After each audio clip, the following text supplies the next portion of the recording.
Hello hello hello.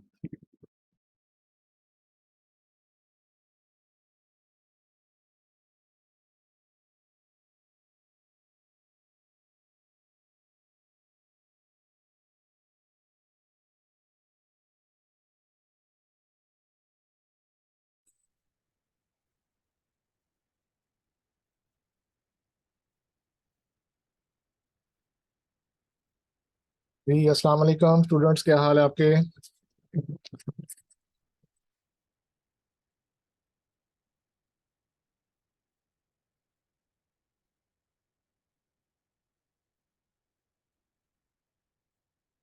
जी अस्सलाम वालेकुम। हाँ जी, क्या हाल है आप लोगों के? ठीक ठाक हैं आप लोगों को? आवाज़ आ रही है मेरी? जी सर, अल्हम्दुलिल्लाह, अस्सलाम वालेकुम। वालेकुम अस्सलाम। हाँ जी। कल वाला जो काम था वो उसके ऊपर मैं आपको पहले डिस्कस करूं आपके साथ, या नया काम स्टार्ट करें? कल वाले काम में कोई क्वेश्चन है वो क्लियर था, या अभी बताने की जरूरत है उसमें कुछ? फिर मैं अभी थरोली देखा नहीं है, लेकिन मैं प्रैक्टिस करके फिर मैं। असल में उसमें हम लोगों ने इमेजेस लिए थे।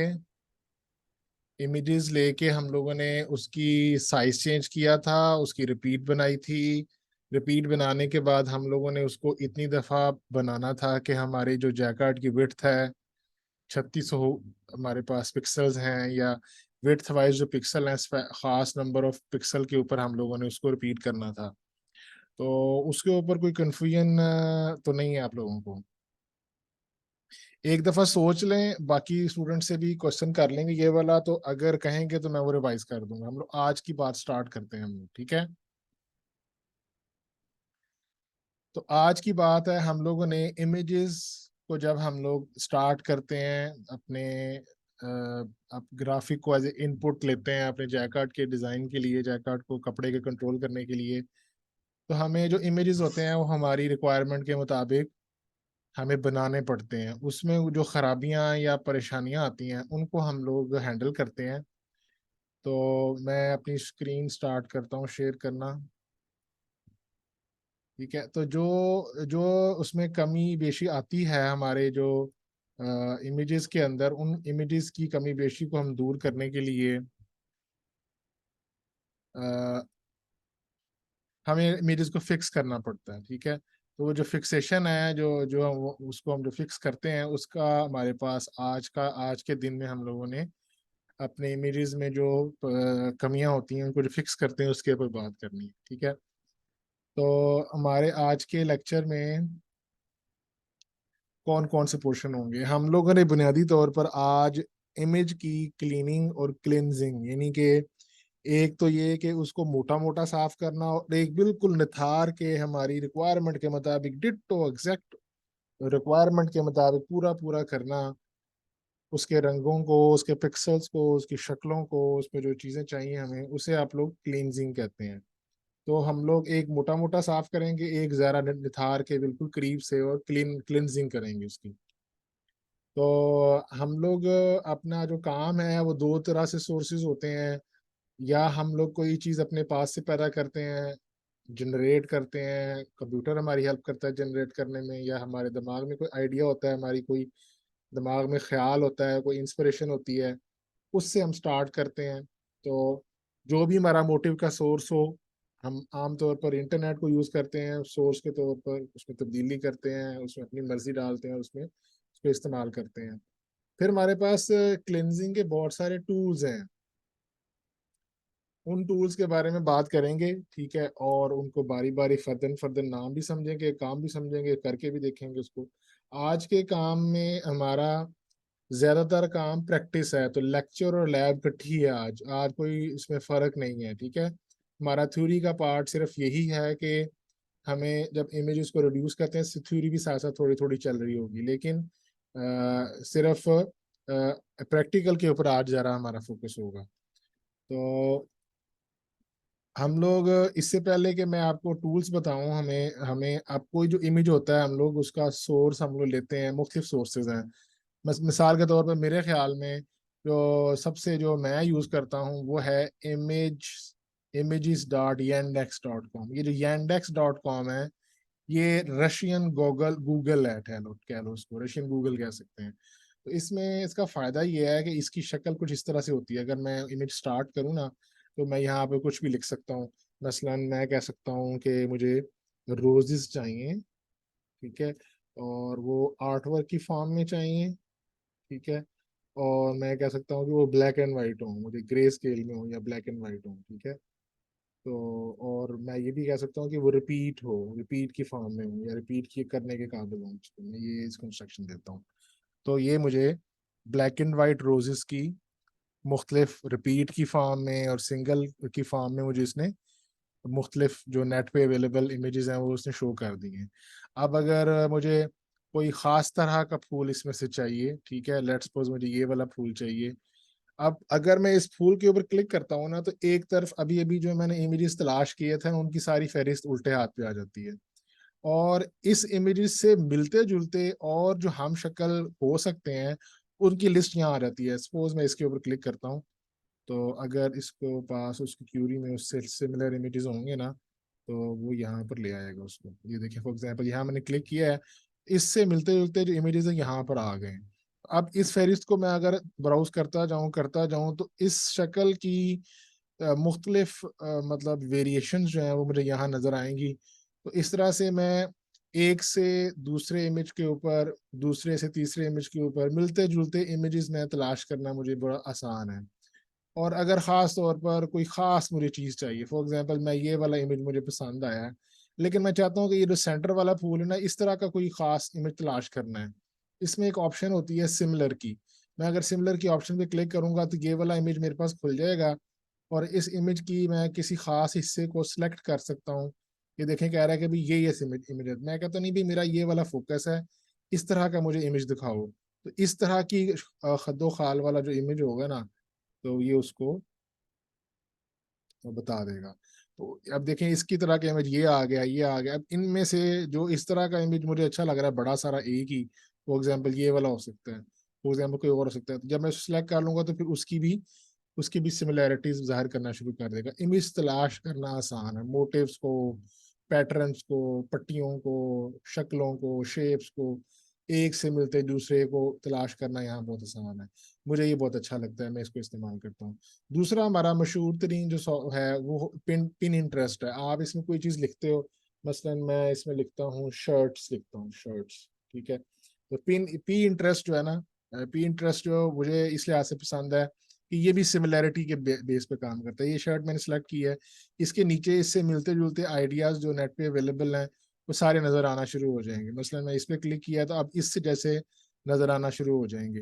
तो ये भी मुझे पसंद है, लेकिन इसमें आमतौर पर इमेज की क्वालिटी या इसके ऊपर नज़र नहीं होती है इस पूरे प्रोग्राम की। ये जो वेबसाइट है वो मिलती जुलती तस्वीरें दिखाना का माहिर है, लेकिन आमतौर पर जब हम लोग यहाँ पर ये जब हम इस पे काम करते हैं ये इंडेक्स पे, तो ये हाई इमेजेस देते हैं, जनरली आमतौर पर हाई इमेजेस देते हैं। और इसमें अगर आप रजिस्टर कर लेते हैं या index.com पे अपना ईमेल रजिस्टर कर लेते हैं, तो आपको ये डाउनलोड करने की, सिमिलर और तलाश करने की एबिलिटीज भी देता है कि वो भी आप कर सकते हैं। ये थोड़ी सी मालूमात थी हमारे पास वेबसाइट्स की। जब आपके पास मोटिव आ जाता है तो आपको उस मोटिव को मुख्तलिफ तरीकों से बेहतर करना होता है। सबसे जो मशहूर तरीन जो टूल इस्तेमाल होता है ना, जो पूरे इमेज के ऊपर इस्तेमाल होता है इसमें, उसे हम एवरेजिंग कहते हैं।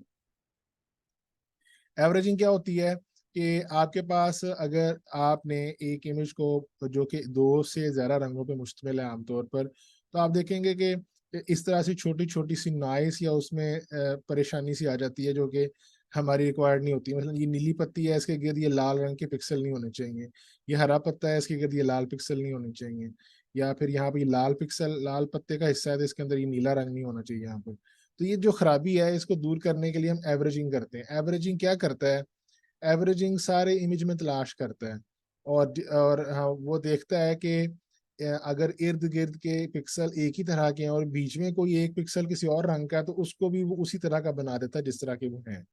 मिसाल के तौर पर ये देखें, यहाँ किनारे पे हमें सुर्ख रंग के पिक्सल जो नजर आ रहे थे ना, एवरेजिंग करने से उसने रिमूव कर दी। इसी तरह से ये एक पिक्सल था, ये यहाँ खत्म हो गया। तो एवरेजिंग का काम ये होता है कि वो ज्यादा एक जैसे इमेज पिक्सल्स जो होते हैं उनसे जुड़े हुए जो काम एक जैसे होते हैं उनको खत्म कर देता है। लेकिन इस तरह करने से हमारी बाज दफा जरूरी मालूमात जो है ना वो भी रद्द हो जाती हैं, वो भी खत्म हो जाती हैं। अब देखें मिसाल के तौर पर इस फूल के अंदर, इस पत्ती के अंदर ये 5 दंदे शो किए हुए हैं, लेकिन यहाँ देखें कि वो 2 दंदे हमने मिला दिए हैं और तीन के दरमियान भी फासला कम कर दिया। यहाँ बारीक बारीक थे, यहाँ ये मोटे मोटे हो गए हैं। और देखें ये जो छोटी जो मालूमात है, बारीक जो इन्फॉर्मेशन है ना, वो खराब हो जाती है, लूज लॉस हो जाती है, गुम हो जाती है, खराब हो जाती है। मसलन यहाँ देखें ये सुर्ख रंग के धंधे बने हुए थे, यहाँ पर इसने इसको गोल ही कर दिया, वो धंधे खत्म ही कर दिए।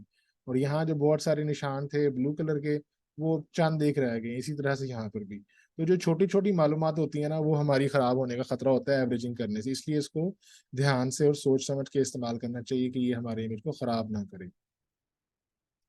इसी तरह से बाज दफा कल आप हमने देखा था कि जब हम लोगों ने एक इमेज को बहुत बड़ा कर दिया था, तो बहुत बड़ा करने की वजह से उसके जैग इस तरह के जंप बन गए थे। ये देखें, हर दो जो लाइनें उसके दरमियान में 2-2 पिक्सल का जंप है, 1 पिक्सल का जंप होने की बजाय यहाँ पर भी ये चार चार की डब्बी बन रही है।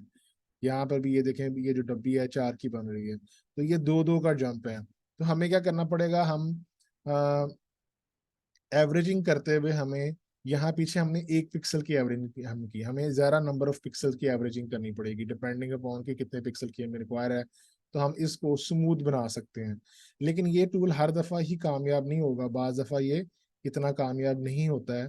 तो और बाज़ दफ़ा इसकी वजह से भी बहुत सारी इंफॉर्मेशन लॉस होने का खतरा होता है। मिसाल के तौर पर अगर आप गौर करें तो यहाँ पर ये कर्व जो है ना थोड़ी स्ट्रेट हो रही है, लेकिन इस कर्व को यहाँ पे उतना ही गोल कर रहा है, ठीक है।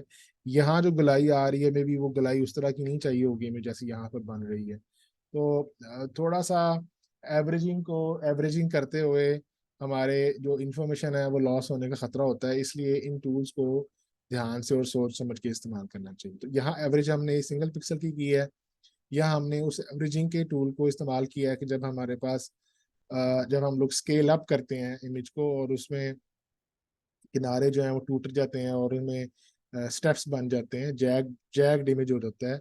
उस इमेज की जो जैगनेस है या जो उसकी जो मोटे मोटे जो किनारे बन जाते हैं उनको बारीक करने के लिए हम लोग एवरेजिंग का टूल इस्तेमाल कर सकते हैं। अच्छा जी, डी स्कैपल जो होता है, ये भी हमारा डी स्कैपल का बेसिकली काम क्या होता है, एक अब दूसरा टूल है। मैंने पहला टूल बताया एवरेजिंग, और उसके 2 हिस्से बताए हैं, 1 पिक्सल के साथ और 1 से ज्यादा पिक्सल के साथ। अब मैं इसके बाद आपको एक और टूल बता रहा हूँ जिसे हम डिस्कैपल कहते हैं। डिस्कैपल का ये काम होता है, ये हमसाइगी की बुनियाद पे काम करता है। किस बुनियाद पे काम करता है?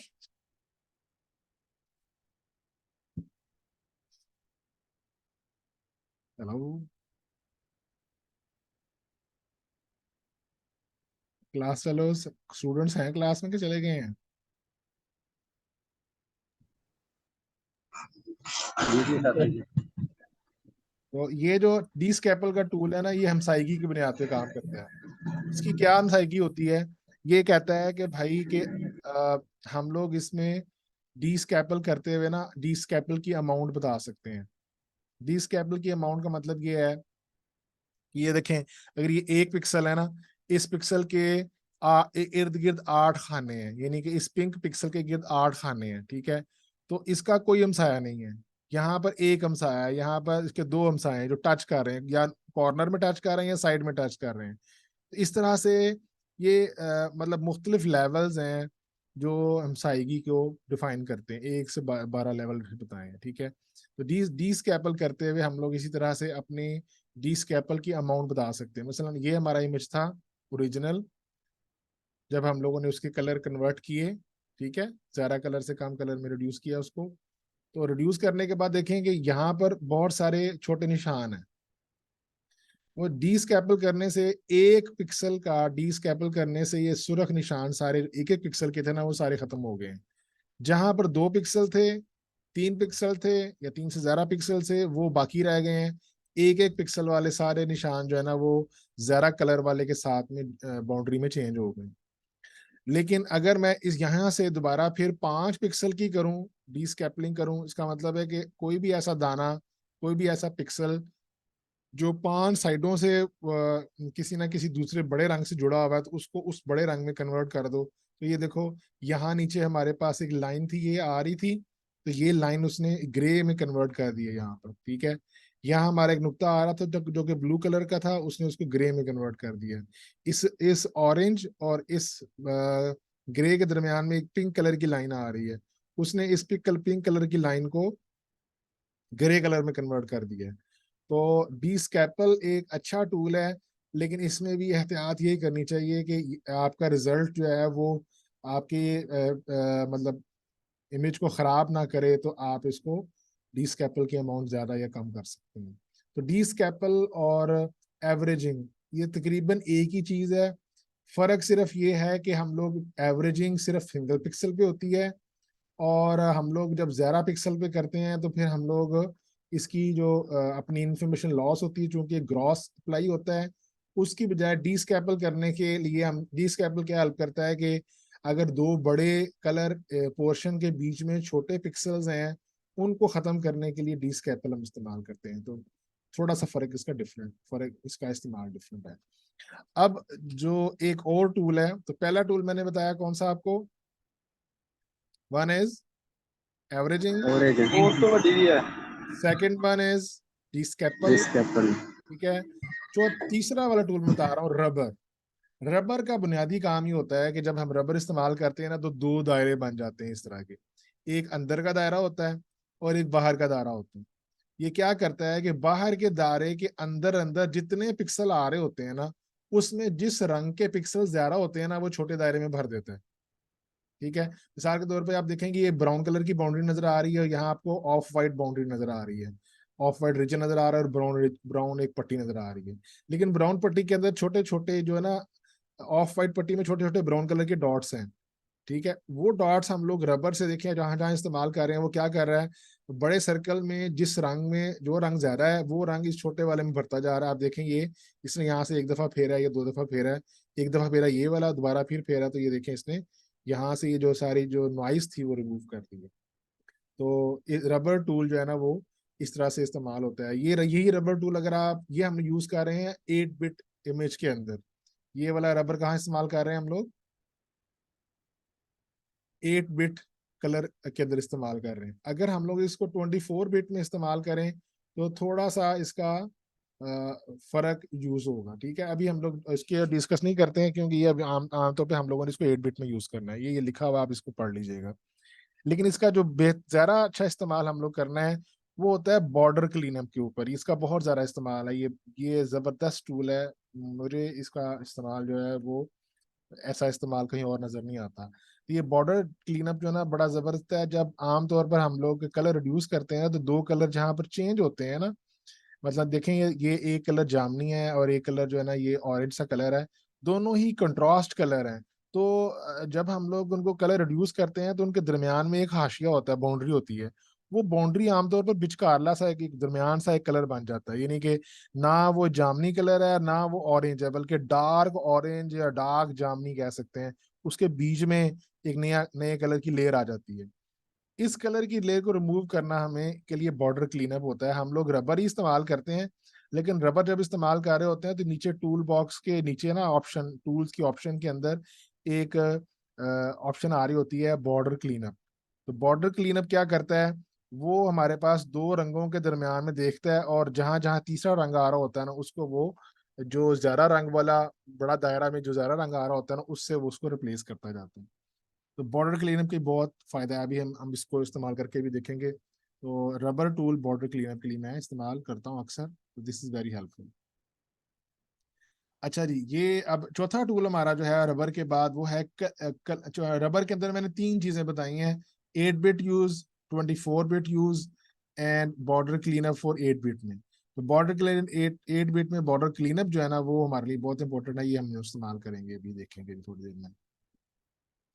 इसके बाद बाज दफ़ा हमारे पास क्या होता है कि हम लोग कलर रिड्यूस करते हैं, लेकिन हमारे इमेज के जब कम कलर रिड्यूस करते हैं ना, तो हमारा इमेज इतना वाज़े नहीं बनता। हमें ज़्यादा नंबर ऑफ कलर्स में अपने इमेज को रिड्यूस करना पड़ता है, ताकि उसके अंदर जो मुख्तलिफ जगह पर नक्शो नगार बने हुए हैं वो बरकरार रहें, वो टूट फूट ना जाए, वो ख़त्म ही ना हो जाए।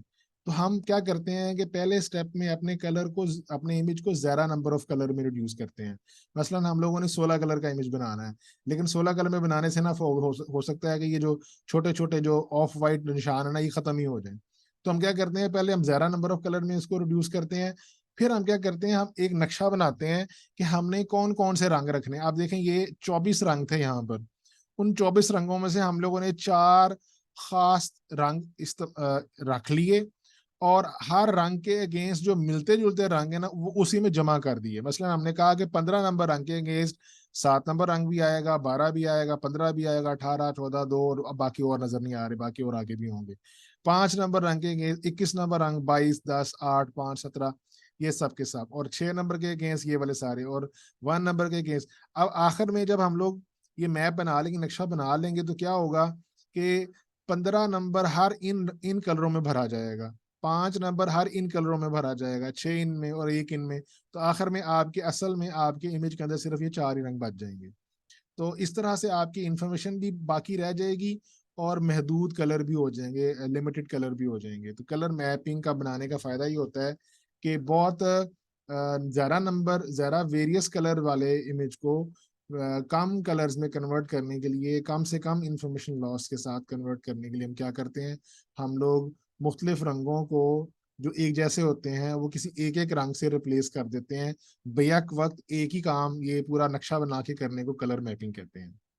तो मेरा ख्याल है मेरी इस बात की समझ आई है। थोड़ा जल्दी जल्दी जा रहा हूँ क्योंकि टाइम हमारा वेस्ट हो गया। मैंने क्लीनिंग के बारे में बताना क्योंकि अगले अगले वाले लेक्चर में हम लोगों ने फिर सातवें लेक्चर में हम लोगों ने शर्ट बनाना सीखनी है, और 8वें में इसको इम्प्लीमेंट करना है।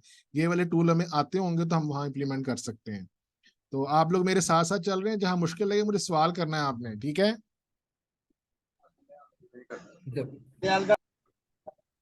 जी जी अजनान। सर इस बार की समझ नहीं है, दोबारा रिपीट कर दें। देखिए मैं बताता हूँ, हमारे पास असल में देखो ये तस्वीर है ना, इसमें चीजें चीता चीता कौन से रंग है।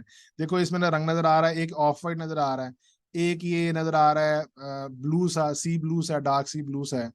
2 रंग हो गए, एक ये ग्रीन है और एक ये ब्लैक है। असल में तो हमें यही 4 रंग नजर आ रहे हैं, लेकिन जब हम लोगों ने इसको 24 रंगों में बदला है ना, तो ये जो सी ग्रीन है ना, इसके भी काफी सारे कलर बन गए हैं उससे मिलते जुलते। ग्रीन के भी मिलते जुलते काफी कलर बन गए हैं, ऑफ वाइट के भी मिलते जुलते बन गए हैं, ब्लैक के भी 2-3 रंग बन गए हैं। हम क्या करते हैं, हम कहते हैं भाई इतने रंग हमें नहीं चाहिए, हमें तुम ये 4 रंग ही हमारे सारे रंगों की जगह पे डाल दो। तो वो क्या करता है कि ये जो ऑफ वाइट के 1, 2, 3, 4, 5, 6 जो रंग है ना ऑफ वाइट के, या ऑफ वाइट के, उन सबको 5 की तरह कर देता है। 7, 8 जो ये ग्रीन है ना, उनको एक ही कलर 15 नंबर ग्रीन की तरह कर देता है। सी ग्रीन के ये जो 8, 10 रंग हैं उनको एक ही 6 नंबर की तरह कर देता है।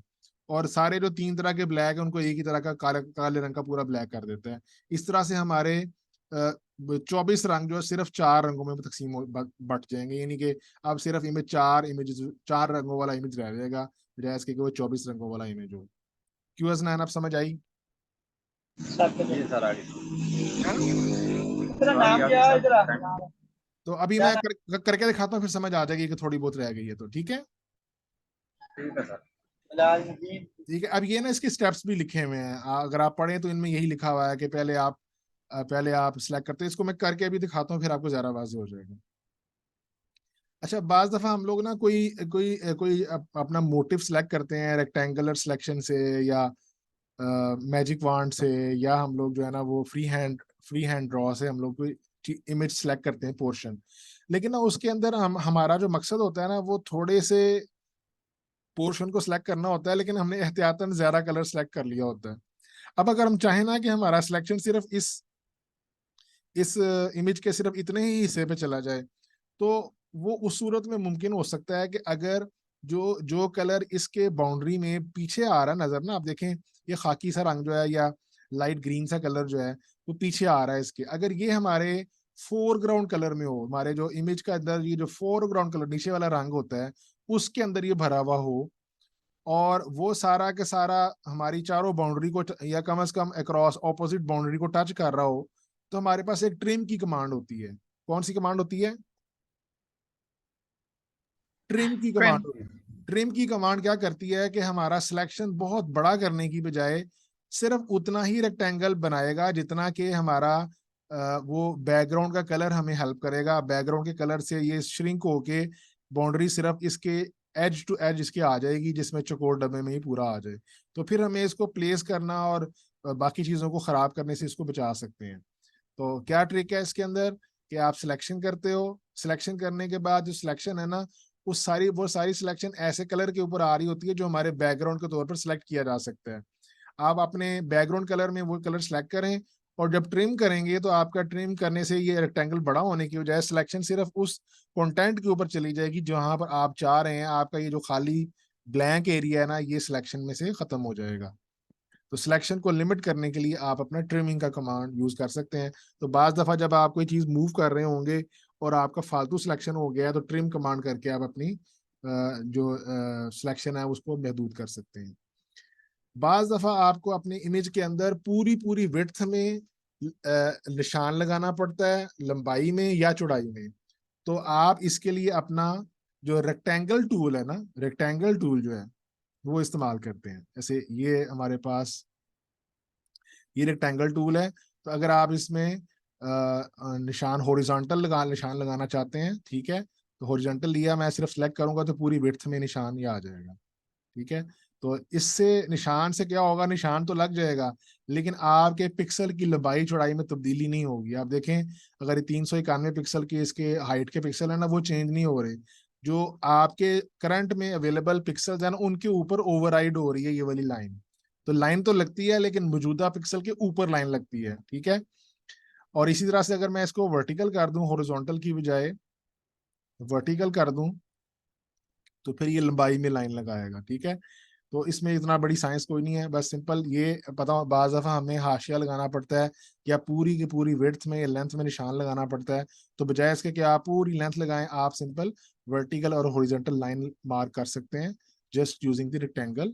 आप इससे इसकी ज़रूरत बाज़ दफ़ा पड़ती है, तो क्लिनजिंग में या मार्क करने के लिए आपको इसकी ज़रूरत पड़ेगी, इसलिए मैं इसको मैंशन कर रहा हूँ। अच्छा जी, ये थी वो अच्छा, एक और रह गई है, वो मैंने यहाँ टाइप नहीं किया आपको इन्फॉर्मेशन। वो टूल है बहुत इंपॉर्टेंट टूल है। वो टूल होता है, अब देखिए मैंने आपको कहा कि जब मैं इसमें हॉरिजॉन्टल लाइन लगा रहा हूँ, यानी कि सीधी लाइन लगा रहा हूँ या लंबाई में लाइन, चौड़ाई में लाइन लगा रहा हूँ या लंबाई में लाइन लगा रहा हूँ, तो वो लाइन तो लग रही है लेकिन वो लाइन आपके इमेज के हिस्से को डिवाइड नहीं कर रही। बाज दफा हमने लाइन ऐसे लगानी होती है, बाज दफा हमारी रिक्वायरमेंट होती है कि हम ऐसे लाइन लगाएं कि वो लाइन जो है ना हमारे पूरे पूरे इमेज के अंदर लगे, लेकिन हमारा इमेज का कोई चीज ओवरराइड ना हो, बल्कि वो इजाफी कपड़े यानी कि निशान इस इमेज के बीच में एक निशान आ जाए। उस इमेज के बीच में निशान लगाने के लिए आपके पास ये एक टूल होता है, जैसे इंसर्ट और रिमूव एरिया, जी से प्रेस करने से आता है। ये बहुत जबरदस्त टूल है। देखिए मैं आपको बता रहा हूँ, मैं ये जब बहुत जबरदस्त कहता हूँ ना, तो I have made a comparison. मैंने इस तरह के टूल का दूसरे सॉफ्टवेयर में कंपैरिजन किया हुआ है, और कंपैरिजन करने के बाद कह रहा हूँ कि वहां पर ये काम करना जरा मुश्किल या और तरह की उसमें फैसिलिटी है। यहाँ जो काम करना जो है ना, वो बहुत ताकतवर है। आप बड़े स्पेसिफिकली और बड़ी मर्जी से जो करना है सिर्फ वही कर सकते हैं, अपनी अपनी मर्जी के मुताबिक कर सकते हैं। तो ये टूल बड़ा अच्छा है। ये क्या करता है, ये 4 काम कर सकता है। ये कोई भी पूरी की पूरी विड्थ में या लेंथ में पिक्सल्स डाल सकता है, पिक्सल्स निकाल सकता है लंबाई में, और इसी तरह से विड्थ वाइज पूरी विड्थ में ऐड कर सकता है रोज पिक्सल्स की, या रिमूव कर सकता है। अगर हम लोग इन दोनों ऑप्शनों को ना लें तो वो सीधी सीधी लाइन में करता है, और अगर हम लोग इस ऑप्शन को ले लें, ये ऑप्शन कलर वाइज रिमूव करता है या डालता है। ये ऑप्शन इरेगुलर यानी कि सीधी लाइन नहीं होगी, बल्कि वो टेढ़ी मेढ़ी लाइन में से भी आप इमेज में हिस्सा काट सकते हैं या डाल सकते हैं। जिस जगह पर किस जगह पर डालना है, पोजीशन इन द पिक्सल, यानी कि आपके जो पिक्सल्स एंड लेंथ में किस जगह पर है उसके लिहाज से बता सकते हैं। बिफोर एंड आफ्टर का मतलब है कि जिस जगह क्लिक करेंगे वो उसके शुरू में आएगा हिस्सा, या शुरू से रिमूव होगा हिस्सा, या आखिर में, या उसके बाद में से रिमूव होगा, या बाद में आएगा। ये उसकी प्लेसमेंट की पोजीशन है। और कितने पिक्सल्स होंगे, तो उसके ये कितने नंबर ऑफ पिक्सल डलेंगे निकलेंगे, वो यहाँ बता सकते हैं। मसलन मैं अगर यहाँ 10 लिखता हूँ और मैं कहता हूँ जी हॉरिजॉन्टल डाल दो, तो अब मैं अगर यहाँ क्लिक करूंगा इमेज में, तो आप देखें मेरा जो फोरग्राउंड कलर है उससे इसने 10 पिक्सल कपड़े की विड्थ में डाल दिए हैं, ग्राफिक की विड्थ में डाल दिए हैं, और देखें ये 391 से 401 पिक्सल का हमारा इमेज हो गया है। इसने 10 इमेज में पिक्सल्स, 10 इजाफी पिक्सल्स डाल दिए हैं पूरी चौड़ाई में, और उनको कलर यूज किया है फोरग्राउंड कलर। तो ये इंसर्ट और रिमूव एरिया की कमांड है। इस इज वेरी बहुत फायदेमंद है। अभी जब आप लोग शर्ट डिजाइनिंग करेंगे ना, मसलन आपने एक बाजू बनाया है और एक आपने कमीज बनाई है, और आप चाह रहे हैं कि बाजू और कमीज के दरमियान में थोड़ा सा फर्क आ जाए, बिल्कुल डिजाइन जुड़ा हुआ है, उसके दरमियान में कोई कटिंग मार्जिन आ जाए या कोई निशानी आ जाए कि यार ये हिस्सा बाजू का है, ये हिस्सा कमीज का है, पूरी विड्थ में आपने निशान लगाना, तो you can do it with very rectangular tool से भी यूज कर सकते हैं, और ये इंसर्ट रिमूव एरिया से भी आप कर सकते हैं वो। तो बाज दफा हमें टेढ़ा मेढ़ा रिमूव करना होता है, उसके लिए ये इस्तेमाल करेंगे। इस तरह से अगर रिमूव करना है, मैं अब पहले मैंने डालने वाली कमांड ली, अब रिमूव करने वाली कमांड लेता हूँ, और मैं यहाँ क्लिक करता हूँ, तो ये इस 10 पिक्सल को रिमूव कर देगा। मैंने पहले वाले जो मेरी पट्टी थी उसके पहले पिक्सल पे मैंने अपना कर्सर रखा था, तो उसने वहां से काउंट करना स्टार्ट किया और 10 जो है ना वो पिक्सल रिमूव कर दिए। यही काम मैं लेंथ में भी कर सकता हूँ।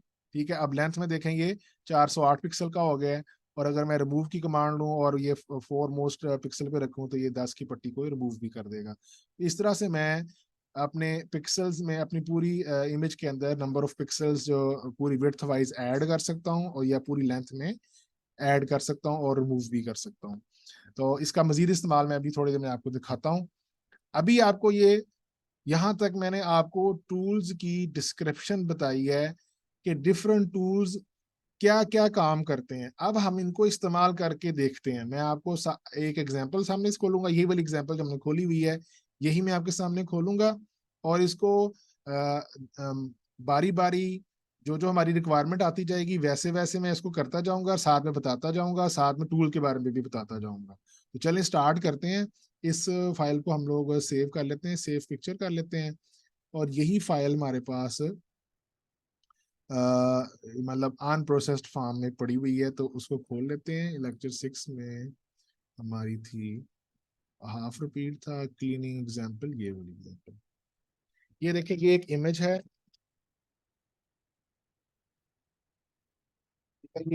मैं रिपीट और उसकी और बंद कर दिया। ये एक इमेज है, इस इमेज में ये कौन सा इमेज है, कोई बता सकता है? पैलेट में कोई कलर नजर नहीं आ रहा है इसके।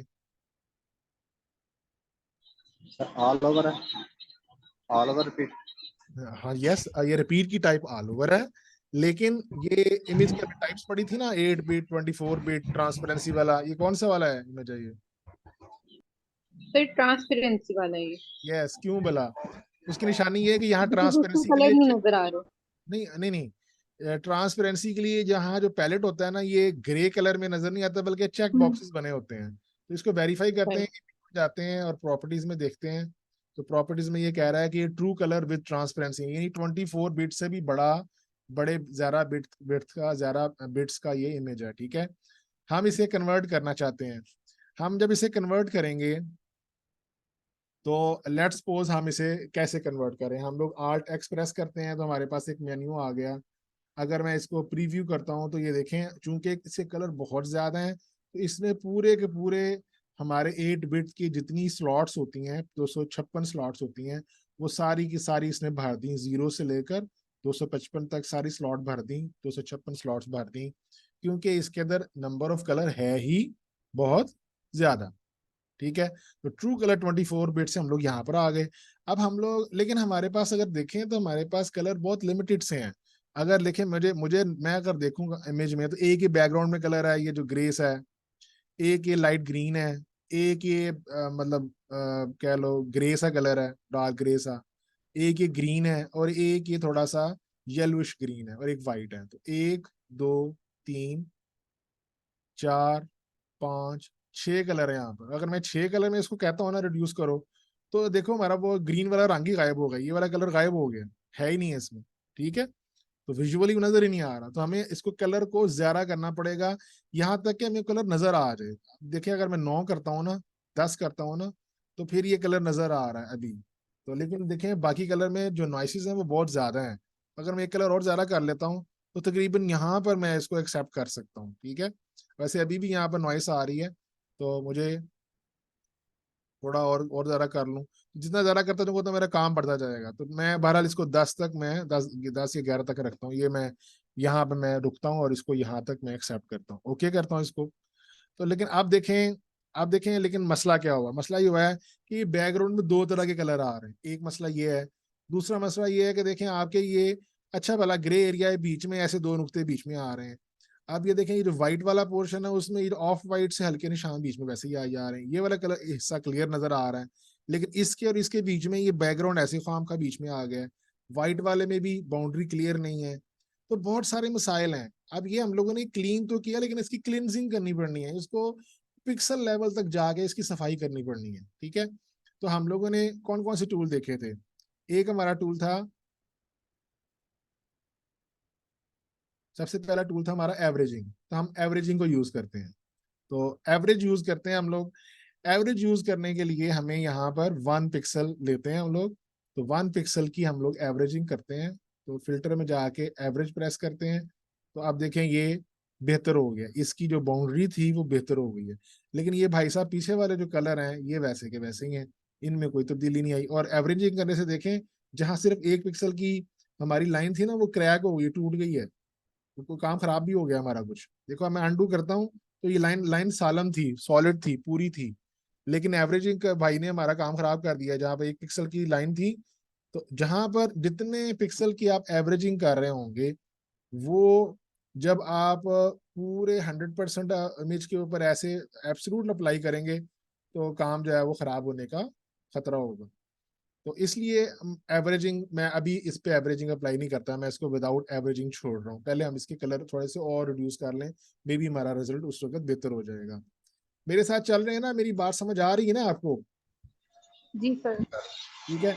अब देखिए नेक्स्ट स्टेप है हमारा कि हम लोग इसको, अब हमारे पास अब एक और, सबसे पहले एक और मैंने कमांड बताई नहीं आपको, वो है कि इस सॉफ्टवेयर में एक बड़ी खूबसूरत बात है, वो ये है कि ये खुद ब खुद रिपीट तलाश कर लेते हैं। अब मुझे लग रहा है कि जैसे ये देखो, ये वाली ये पत्ती है ना, दोबारा फिर ये यहाँ आ रही है, नेक्स्ट टाइम ये यहाँ आ रही है, तो ये एक से ज्यादा रिपीटें हैं यहाँ पर इसके अंदर। तो मैं कहता हूँ भाई मेरे रिपीट तलाश करने में हेल्प करोगे। तो मैं टूल्स में जाता हूँ, तो फाइंड रिपीट की एक ऑप्शन होती है। मैं फाइंड रिपीट कहता हूँ, तो वो कहता है इसने लेंथ वाइज तो रिपीट सही बता दी है, यहाँ से शुरू हो रहा है यहाँ से, लेकिन ये इसने विड्थ वाइज सही नहीं बताई। चलो यार इतनी तो हेल्प कर दी, मैं अभी इमेज को क्रॉप कर देता हूँ, सी प्रेस करता हूँ, क्रॉप हो गया, मैंने फालतू इमेज निकाल दिया। मैं इसको वेरीफाई करने के लिए कि इसने क्रॉप ठीक करवाया है, गलत तो नहीं करवा दिया, मैं आर प्रेस करता हूँ, देखता हूँ कोई लाइन तो नहीं आ रही। आप देखें थोड़ा सा यहाँ पर लाइन आई है, ये देखें यहाँ जहां हमारी, अगर मैं डेलिमिनेटर ऑन कर लेता हूँ, व्यू में जाके डेलीमीटर लाइन जो ऑन कर लेता हूँ, तो आप देखिए यहाँ के ऊपर जहां पर ये थोड़ा सा ये शिफ्ट हो गया, तो हमें थोड़ा सा इसको फिक्स करना पड़ेगा नेक्स्ट टाइम। तो ऐसा हम एक्सेप्ट तो कर लेते हैं, लेकिन हमें फिर फिक्सेशन के साथ हम लोग ले लेते हैं, ठीक है। तो मैं अब इसकी ये डेलीमीटर लाइन जो है उसको बंद कर देता हूँ फिलहाल। अब यहाँ तो एक रिपीट में शो शो करता हूँ। अब देखिए मैं दूसरा, अगर मैं दोबारा ऐसे कहता हूँ यार फिर हमारी कोई कर सकते हो तुम तलाश करने में, तो ये अभी हेल्प नहीं कर रहा। तो अगर मैं इसकी फाइंड एग्जैक्ट रिपीट की एक ऑप्शन होती है, वो इसके जरा और तरह से रिपीट तलाश करती है, लेकिन उसमें वो भी हमारे पास हेल्पफुल नहीं है। हम क्या करते हैं, यकीनन वो रिपीट नहीं होगी, लेकिन हम क्या करते हैं, और अगर मैं इससे भी पीछे जाऊं, आपके पास एक और वैसे टूल है, वो बता दूं आपको, फिर ज्यादा ही बर्डन नहीं हो जाएगा काम आपका, वो नेक्स्ट टाइम बताऊंगा अभी आपको। फिलहाल हम क्या कर सकते हैं, हम ये कर सकते हैं कि भाई हम अपने इमेज को पूरी, चूंकि हम लोगों ने अपनी इसकी जो ये हाइट है इसको एक रिपीट ले लिया, तो इस पूरी रिपीट ले लेता हूँ, विड्थ वाइज मैं इसको थोड़ा अपनी मर्जी से सिलेक्ट कर लेता हूँ। क्या करता हूँ मैं, ये जो इसकी जो कॉर्नर है ना व्हाइट वाला, इसका जो ताज है व्हाइट वाला, इसका कॉर्नर से लेकर दोबारा जहां पर ये कॉर्नर आता है ना, दोबारा एक कॉर्नर आ रहा है, यहाँ पर आ रहा है, ठीक है। मैंने कहा भाई ये मेरी रिपीट हो, ठीक है। अब अगर मैं इसको वेरीफाई करना चाहूँ, थोड़ा सा फर्क है देखो, इसलिए वो रिपीट कह रहा था कि रिपीट नहीं है। अगर मैं यहाँ पर एक मार्क करता हूँ, ये जो रूलर के ऊपर डबल क्लिक किया, तो ये लाइन मार्क हो गई है। अगर देखूं तो ये इसके एज पे, इसका एज और इसका एज फर्क है, इसका एज और इसका एज फर्क है, थोड़ा सा इमेज ही नीचे गया हुआ है। तो ये जो नीचे गया हुआ है ना, हमें मैनुअली फिक्स करना पड़ेगा। मैं अभी बताता हूँ आपको कि वो आप अगर सोफिस्टिकेटेड तरीके से ना करें, तो अनसोफिस्टिकेटेड तरीके से कैसे फिक्स कर लेंगे, थोड़ी देर में मैं आपको बता देता हूँ अभी आपको, ठीक है। तो फर्क था इसलिए उसने रिपीट नहीं बता रहा। सॉफ्टवेयर आपको कह रहा था कि रिपीट नहीं है। वो क्यों नहीं कह रहा था? इसलिए कि वो रिपीट नहीं थी, वो हिला हुआ था अपनी जगह से, ठीक है, इसलिए वो नहीं बता रहा था आपको। बहरहाल हम लोगों ने इसको जबरदस्ती रिपीट बना लिया। मैं इसे क्रॉप कर देता हूँ। अब मेरे पास कोई भी शक्ल यहाँ पर 2 दफा नहीं है, हर शक्ल सिर्फ एक ही दफा पर है। अगर मैं इनको फिक्स कर दूंगा तो मेरी रिपीट में हर दफा जितना भी एरिया मैंने रिपीट करना होगा उसमें ये फिक्स हो जाएगा। इसलिए मैंने इसको एक रिपीट पे रिड्यूस किया, अपना काम तो कम करने के लिए। देखें, अगर मैं इसको रिपीट पे रिड्यूस ना करता एक पे, तो एक रिपीट में मैं ठीक करता, दूसरी रिपीट में वही चीज खराब होती, तो मुझे हर रिपीट में जाके 4 रिपीटें थी, चारों जगह पे मुझे इसको ठीक करना पड़ता, मेरा काम बढ़ जाता। तो पहले, सबसे पहले मैंने उसको एक रिपीट पे रिड्यूस कर दिया ताकि मेरा काम जो मैं अप्लाई करूं वो कम से कम एरिया में मैं ठीक करने के बाद हर जगह पे वो ठीक हो जाए। तो मेरी बात फॉलो कर रहे हैं आप? जी सर। ठीक है। अब नेक्स्ट हमारा काम ये है, अब हम लोग हेल्प लेते हैं अपने कलर मैप वाली ऑप्शन से। कलर मैप वाली ऑप्शन आपके पास आती है, कलर कलर रीमैपिंग। कहाँ आती है? Colours and colour remapping. Colour remapping में जाएं तो अब आपके पास 2 खाने आ जाते हैं इसके अंदर। एक खाना आपके कलर के पैलेट में से उठाए हुए कलर्स हैं, और एक रीमैपिंग टेबल है, वो खाली नजर आ रहा है आपको। वो खाली इसलिए नजर आ रहा है कि आपने जोन से कलर सेलेक्ट करने हैं, ठीक है,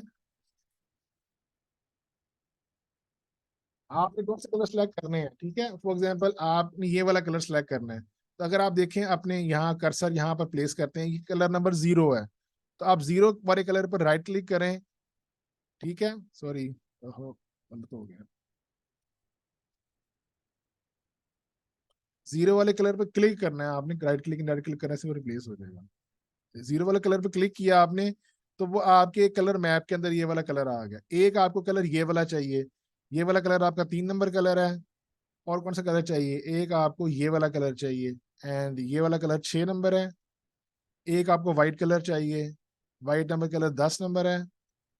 एक आपको ये बैकग्राउंड का कलर चाहिए, and this is colour number 1। तो इसके अलावा कोई कलर है जो इसमें से चाहिए आपको इमेज में से? मेरा ख्याल है यही वाले कलर है, ठीक है। अब ये वाले कलर जो हमने रखने हैं ना, वो पहले उनकी लिस्ट बना ली। अब बाकी कलर जो जो जो हमने नहीं रखने हैं ना, वो इन्हीं के अंदर डालते जाएंगे। मसलन 0 नंबर कलर में पहले तो खुद एक कलर आएगा, मैंने यहाँ से 0 नंबर क्लिक किया है और यहाँ से भी इसको क्लिक किया है, तो 0 0 में आ गया, ठीक है। 1 में एक तो 1 आएगा, एक 2 आएगा, ठीक है, और 10 में एक 10 आएगा और एक 4 आएगा, ठीक है। इसको प्रीव्यू करते जाएं। अब ये देखिए गलत हो गया, यहाँ पर 2 नंबर कलर यहाँ नहीं आएगा, 2 नंबर कलर भी अलग से आएगा। तो 2 नंबर कलर अलग से लेने के लिए, मैं इसके मैप में लेने के लिए मुझे यहाँ क्लिक करना पड़ेगा, तो ये 2 नंबर कलर अलग से आएगा, वो ग्रे में शामिल नहीं होगा, ठीक है। उसके अलावा 7 नंबर कलर भी हमने 1 नंबर में डालना है। देखिए मैंने जब इसको प्रीव्यू कर दिया ना, तो जो चेंजिंग यहाँ होनी है तो वो यहाँ अप्लाई करता जा रहा है साथ साथ में चेंज जो है। तो उसके अलावा जो 9 नंबर कलर है वो भी हम लोग, मेरा ख्याल है 1 में आएगा, ठीक है। ये देखें क्लियर होगी पीछे से बैकग्राउंड। अब ये 3 नंबर में 3 नंबर आएगा, 5 नंबर आएगा और 11 नंबर आएगा। 6 नंबर में 6 नंबर खुद आएगा और 8 नंबर आएगा, ठीक है। तो अब ये काफी अच्छा हमारा रीमैपिंग हो गई है। सही लग रही है आपको रीमैपिंग? ठीक है ना। तो अब इसको हम लोग ओके एक्सेप्ट कर लेते हैं, और इससे कहते हैं भाई फालतू कलर जो डुप्लीकेट कलर है उनको रिमूव कर दो। तो हमारे पास सिर्फ यही कलर बच गए हैं जो हमारी रिक्वायरमेंट थे। अब ये जो कलर है हमारे पास, ये 2 नंबर कलर असल में 1 नंबर के बहुत करीब है। थोड़ा सा कलर चेंज कर देते हैं इसका, कि थोड़ा फिरोजी टाइप कलर था, इस तरह का कलर था थोड़ा सा ना, ये ठीक हो गया। अब हम लोग, अब देखिए यहाँ पर नॉइस आ गई। ये नॉइस जो है हम लोग रिमूव करने के लिए क्या करते हैं कि हम अब डीस्कैपल करते हैं इसको। अब इसको एवरेजिंग करते हैं। तो देखें अब ये काफी हद तक इसने इसको रिमूव कर दिया है। और अच्छा रिमूव किया है किसको है, मैं कंट्रोल Z करता हूँ, और यहाँ थोड़ा सा फोकस करते हैं। मैं इसके जहाँ पर ज़्यादा नॉइस है ना, उस एरिया को मैंने खोल लिया है, और वो एवरेजिंग वाली कमांड दोबारा देता हूँ। एवरेजिंग वाली जब कमांड दी, देखें क्या फर्क पड़ा है भला, अगर मैं दोबारा वापस करूं और लेके आऊं, क्या किया है इसने, इस जगह पे और करेंगे, मैं थोड़ा इसको जूम इन कर देता हूँ, ठीक है, ग्रिड भी ऑन कर देता हूँ। तो ग्रिड से वैसे कंफ्यूज हो रहे हैं, ग्रिड के बगैर देखें आप, अनडू किया है तो ये वाला जो डॉट है, ये एवरेजिंग ने मूव कर दी है। यहां पर देखें अगर आप यहां पर, तो इसने क्या किया है कि ये जो एल शेप बनी हुई थी ना, ऐसे हाफ टी बना हुआ था, हाफ टी में से जो पिक्सल जुड़ा हुआ था इसके साथ कॉर्नर में उसको छोड़ दिया है, जो 2 पिक्सल इसके साथ नहीं जुड़े हुए थे वो उसने डायरेक्ट जुड़े हुए थे ना वो खत्म कर दिए, जो इनडायरेक्ट जुड़े हुए थे वो खत्म कर दिए, जो डायरेक्ट जुड़े थे उसको नहीं खत्म किया, मसलन ये वाला हिस्सा खत्म कर दिया इसने। डी स्कैपल क्या करता है, जो बिल्कुल रिमोट पिक्सल्स हैं, जो एक इसके जिसके इर्द गिर्द दूसरे कलर ने कवर किया हुआ है उनको रिमूव करता है, और जुड़े हुए जो डायरेक्टली जुड़े हुए पिक्सल्स हैं उनको रिमूव करता है, ठीक है। तो डी स्कैपल ने ये किया, कहा ठीक है। अब ये हो गया। अब हम लोग और क्या कर सकते हैं, और कौन कौन सा हमने टूल सीखा है, एक डी स्कैपल के अलावा एक डी स्कैपल भी हमने सीखा है ना। तो अगर हम इसको ऑल कलर्स को कलर करें 1 पिक्सल का, तो आपने गौर करना है कि डी स्कैपल और एवरेजिंग ऑलमोस्ट एक ही काम करते हैं, कोई चेंज नहीं आया करने से, इसको आ रहा है कोई चेंज, इमेज में कोई चेंज नहीं आ रहा, ठीक है। इसलिए कि ये अमाउंट 1 पिक्सल की है और हम लोगों ने पहले ही इसे उसको अप्लाई करके वो जो एक्स्ट्रा जो मालूमात थी ना वो रिमूव कर दी है। अब ये हो सकता है, अब इस हिस्से को रिमूव करने के लिए मैं अगर इसका रिपीट ऑन कर लूं, तो इस हिस्से को मैं, जो ये मेरा ज़रा नॉइस वाला एरिया है, से इसको सामने ले आता हूँ। अगर आप देखें, मैं इसको एक झटका तरीका है जो हमारे टूल यूज किए उनके अलावा एक तरीका है। मसलन देखें यहाँ सारी जो नॉइस है वो एक खास रंग की है, किस रंग की है, इस 2 नंबर कलर की है, ठीक है, बाकी सारे कलर नॉइस नहीं है। हम क्या करते हैं कि बाकी सारे कलर्स को लॉक कर देते हैं डबल क्लिक करके, सिर्फ ग्रीन वाले कलर को छोड़ते हैं, और इस ग्रीन वाले कलर को चूंकि हमने बैकग्राउंड से चेंज करना है तो हम लोग बैकग्राउंड वाला कलर सिलेक्ट करते हैं, यानी कि 1 नंबर, और यहां से हम लोग ये जो पॉलीगॉन ड्रॉ का टूल है ना, फिल्ड पॉलीगॉन ड्रॉ का जो टूल है वो सिलेक्ट करते हैं, और इसको अपने वो एरियाज जहां हम लोगों ने इसको खत्म करना है उसकी एक ऐसे क्लोज शेप बनाते जाते हैं। देखिए ये मैं क्लोज शेप बनाई है यहाँ यहाँ पर, तो यहाँ से सारी नॉइस खत्म हो गई, राइट आखिर में मैंने राइट क्लिक कर दिया, यहाँ भी ये बन रहे हैं।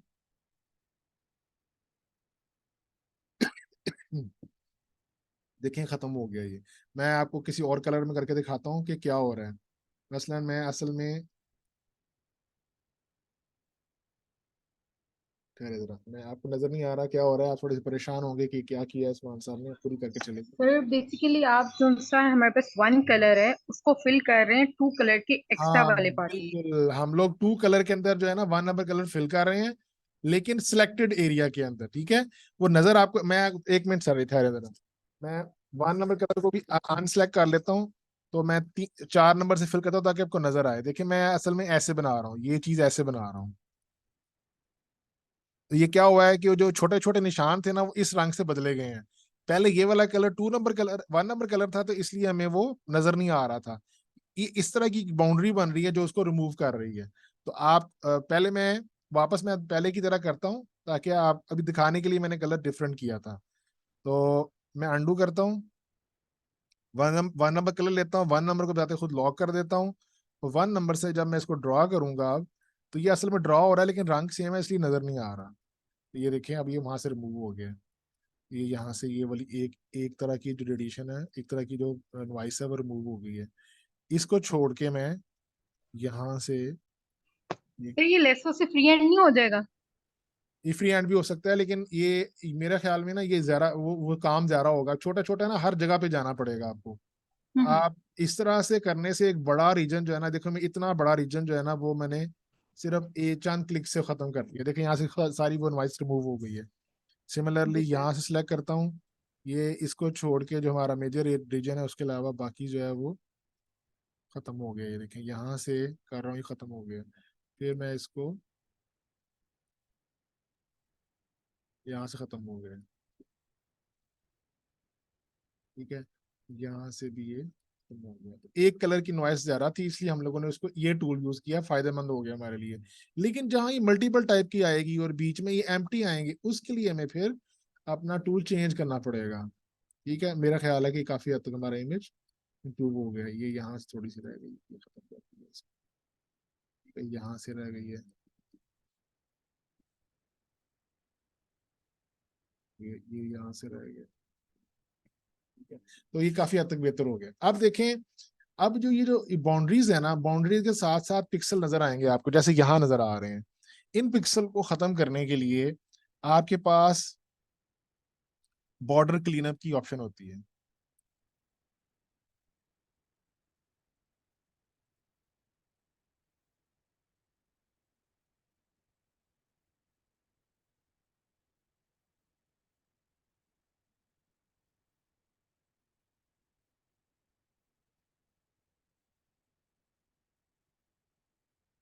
बॉर्डर क्लीनअप में ये देखें, आप रबर में जाएंगे तो इसके टूल्स की ऑप्शन के अंदर बॉर्डर क्लीनअप है। बॉर्डर क्लीनअप की ऑप्शन अगर आप ले लेते हैं, आप देखें रबर के दो डायमीटर होते हैं, एक ड्रॉ डायमीटर है, एक एवरेज डायमीटर है। एवरेज डायमीटर का मतलब ये है कि कितने एरिया को देख के ये देखेगा कि कौन सा रंग ज्यादा है। और ड्रॉ का मतलब है कि कितनी पिक्सल्स के ऊपर ये वो उसके ऊपर वो अपनी लाइन मार्क करेगा। मसलन मैंने 4 वो ले लिया, 2 वो ले लिया। ठीक है, अब मैं इसको इमेज को फोकस करता हूँ यहाँ से। देखिए, मैं अगर यहाँ पर मार्क करता हूँ तो ये क्या किया है इसने, इसने देखा है कि जो रंग दो रंगों के दरमियान में आ रहा था ना, ये 1 नंबर और 0 नंबर कलर के दरमियान में आ रहा था ना, उसने उसको कवर कर दिए। तो मैं अगर इसको यहाँ फेरता हूँ तो, और अगर मैं इसको यहाँ फेरता हूँ तो ये इसको जो ब्लैंक स्पेस आ रही थी वो उसने उसको दो रंगों से फिल कर दिए। ठीक है, इसी तरह से अगर मैं इसको यहाँ करता हूँ तो ये उसने इसको मूव कर दिया। यहाँ फेरता हूँ इसको तो इसने जो दरमियान में जो खाली पिक्सल्स थे वो रिमूव कर दिए।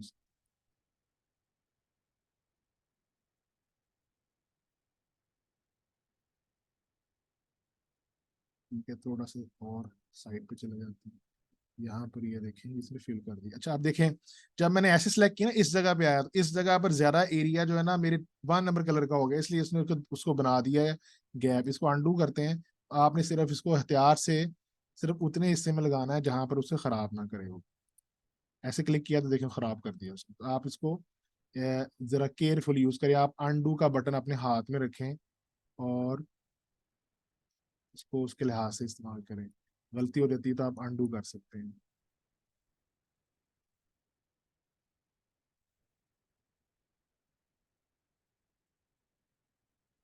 ठीक है बेटा, तो ये जो बॉर्डर क्लीनअप टूल है ना, I like it very much. थोड़ी सी एहतियात लेकिन करनी पड़ती है, बाज दफा काम खराब भी कर देते हैं।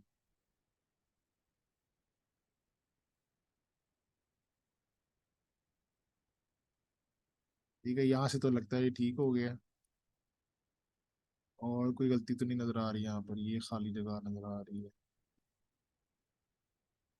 ठीक है, थोड़ी सी जगह अपनी पोजीशन चेंज करते हैं। यहाँ पे ये गलती है, ये गलतियां हैं यहाँ पे। अब ये देखें गलत हो गया है।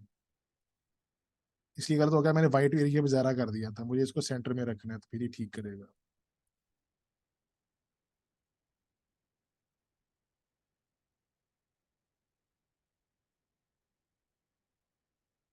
अब इसको सारी परसेंटेज इसकी यहाँ पर ये वाली हो रहती है, इसलिए इसको यहाँ ठीक नहीं करेगा, खुद से ठीक करना पड़ेगा, मैनुअली ठीक करना पड़ेगा इसको।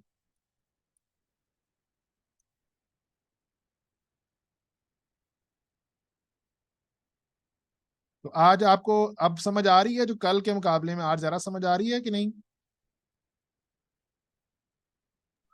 सर और सही समझ आ रही है। इसलिए आ रही है, कल मैंने आखिर में मेरे वो मैं ज़रा बोलता गया और आप लोगों को वो उसकी डिस्क्रिप्शन की जो प्रैक्टिस थी ना, जो वो शक्ल नज़र नहीं आ रही थी, तो मुझे आखिर में पता चल गया था कि कुछ काम खराब हो गया। तो इसलिए मैंने आपको आज ऑफर किया कि जो कल वाला काम था पहले मैं वो करवा दूं, लेकिन आपको मेरी बात की समझ नहीं आई। अभी हमारे पास 7:15 हो गए हैं, बस हमने 10 मिनट और लगाने हैं इसके ऊपर, और जो आज के टूल हैं वो सारे मैं बता दूंगा आपको। ठीक है, फिर मैं आपको कल वाला काम एक दफ़ा 10-15 मिनटों में रिवाइज कर दूंगा ताकि आपकी उसकी समझ भी पूरी हो जाए। तो बेटा ये देख लिया आपने कि भाई आप बॉर्डर बॉर्डर को आप क्लीन अप ऐसे कर सकते हैं। और हमारे आज के कौन कौन से टूल थे? एवरेजेस देख लिया, डीस्कैपल देख लिया। ये जो इसका ये वाला जो average with averaging with higher number of pixel के साथ एक खराब इमेज को लें, छोटे इमेज को लें, उसको स्केल अप करें और फिर उसको डीस्कैपल हायर अमाउंट में करके देखें। ये आपने खुद एक्सपीरियंस करना है। कर लेंगे कि करके दिखाऊं? सर कर लेंगे। ओके, एक बंदे की आवाज आएगी सिर्फ मुझे। जी सर, करेंगे प्रैक्टिस। करेंगे, कर लेंगे चलो। इंशाल्लाह। रबर मैंने बता दिया है, बॉर्डर क्लीनअप बता दिया है, कलर रीमैपिंग बता दिया है, ट्रिमिंग का वो आप देख लोगे। मसलन ट्रिमिंग को मैं करके बता देता हूँ आपको कि लेट्स सपोज मैंने एक कोई छोटी सी चीज कौन सी हो सकती है जो कि आइसोलेटेड हो। आइसोलेटेड सारी खत्म ही करी, सारी कनेक्टेड चीजें यहाँ पर। ठीक है, सपोज करो कि ये वाला एक पत्ता था। ठीक है, अब इसके ऊपर मैंने मेरी बैकग्राउंड में मैंने ये वाला कलर कर दिया जो यहाँ पर है। इसको जाके अगर मैं ट्रिम करता हूँ, ट्रिम की ऑप्शन कहाँ थी? ट्रिम थी, ट्रिम, यस, इमेज ट्रिम थी। तो असल में यहाँ टच कर रहा है शायद, इस वजह से कि नहीं कर रहा है। अच्छा, वो हमने सारे कलर भी तो किए हुए ना।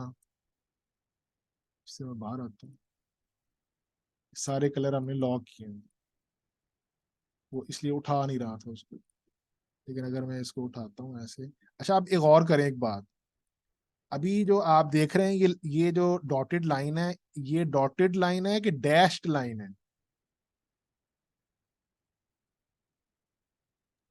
ये जो चमकती हुई लाइन है, डैश लाइन। हाँ, ये डैश लाइन है। ठीक है, लेकिन देखिए अगर मैं इसको एक दफा उठाता हूँ ना ऐसे, तो अभी किस में कन्वर्ट हो गई है? डॉटेड। हाँ, अब ये डॉटेड में कन्वर्ट हो गई। डॉटेड का मतलब ये है कि पहले जब वो थी ना तो उसकी अंदर ऑप्शन थी कि मैं उसको चेंज कर सकता हूँ, उसकी बाउंड्री में ऐड कर सकता हूँ या उसकी बाउंड्री से सब्ट्रैक्ट कर सकता हूँ। अब ये सिलेक्शन कंप्लीट होके लेयर बन गई है। जब लेयर बनती है तो डॉट से रिप्रेजेंट होती है। जब सिलेक्शन होता है और उस सिलेक्शन में ऐड या सब्ट्रैक्ट कर सकते हैं तो फिर वो डैश लाइन होती है। तो ये डॉटेड लाइन इस वक्त ये नया सिलेक्शन बन गया, लेयर बन गया। अब लेयर के ऊपर ट्रिम की कमांड अप्लाई होती है। असल में यहाँ पर इसको वाइट हिस्से को टच नहीं करना चाहिए था इसको ना। तो अगर मैं इसको यहाँ रखता हूँ, वाइट वाले को लॉक कर देता हूँ। ठीक है, तो ये हमारा इमेज खराब कर रहा है। मैं यहाँ से, चलो अभी थोड़ी देर के लिए कर लेते हैं, अनडू कर लेते हैं इसको। अब अगर मैं दोबारा लेता हूँ और, लेकिन उसने तो वो जो ऑप्शन दी थी ना वो रेक्टेंगुलर टूल के लिए दी थी। रेक्टेंगुलर टूल के लिए दी थी। ठीक है ना?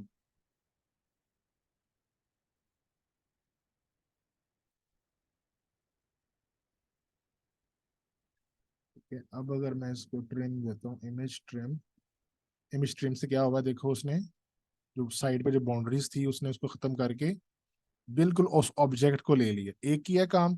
दूसरा देखें, इसने खुद ब खुद ट्रांसपेरेंट बना दिया इस वाले कलर को जो हमारे इसके साथ बैकग्राउंड में था। आप देखें तो ये यहाँ से ट्रांसपेरेंट हो गया। ट्रिम का काम एक तो ये है कि वो बाउंड्री छोटी कर देता है, बिल्कुल ऑब्जेक्ट के ऊपर ले आता है उसको।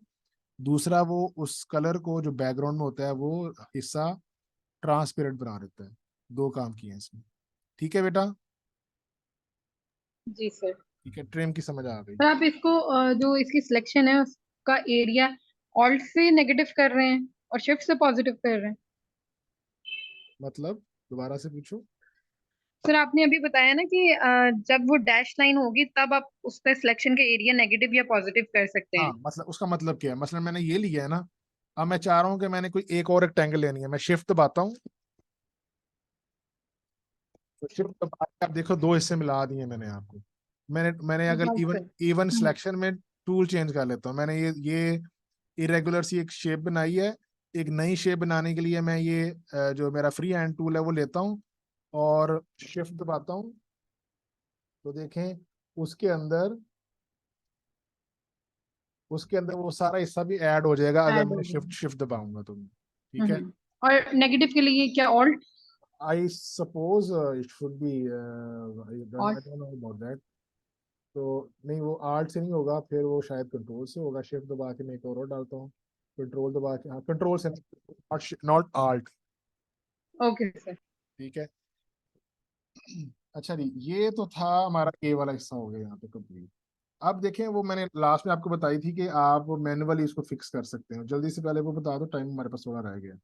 आप ये कर सकते हैं कि फॉर एग्जांपल ये वाला हिस्सा है ना, तो इसको इसी तरह से सिलेक्शन करके इस हिस्से को सिलेक्ट करें आप। तो दोनों तरफ की बाउंड्री को आपने मिलाना है, ठीक है। आप इसको उठा के यहाँ पर प्लेस कर देंगे इसे, ठीक है। तो कंट्रोल डी से अनसेलेक्ट होता है, ये जो गलती होगी ये फिक्स कर सकता हूँ। ये जो वाइट लाइन है इसको मैं दोबारा से ये वाला कलर लेके, तो इसमें सॉरी मैंने बैकग्राउंड का कलर लेना, सॉरी बैकग्राउंड का कलर लेके तो मैं इसको उसी तरह से अपना जो पॉलीगॉन ड्रॉ है उससे खत्म कर देता हूँ, या फिल से भी खत्म कर सकता हूँ। इसी तरह इस पत्ती को नीचे कर दूंगा, इस पत्ती को नीचे कर दूंगा। तो आई कैन फिक्स जो बाउंड्री के साथ साथ हर जगह पे मैं अपनी फिक्स जो है ना उसको अप्लाई कर देता हूँ। ठीक है, थोड़ा मेहनत करनी पड़ेगी लेकिन आपका रिपीट जो है ना वो कंप्लीट हो जाएगी। जी सर। ठीक है, ये हो गया। अब इसके बाद मैंने आपको बताना था क्लास, इसके बाद मैंने आपको ये बताना था कि जो मैंने आपको आज के सारे टूल बता दिए। और ये अब ना फॉर एग्जांपल जो कल वाला काम था वो मैं आपको बताता हूँ। सपोज करें कि हम लोगों ने कोई एक मोटिव है वो उठाया है हम लोगों ने, ठीक है। नेट से नेट उठाते हैं, ये तो बना हुआ मोटिव है ना। अब वो मुझे याद नहीं है मोटिव कहाँ से उठाया था। सपोज करें मैं इसी में से मोटिव ले लेता हूँ, ठीक है। मेरा मोटिव है जनाब ये वाला।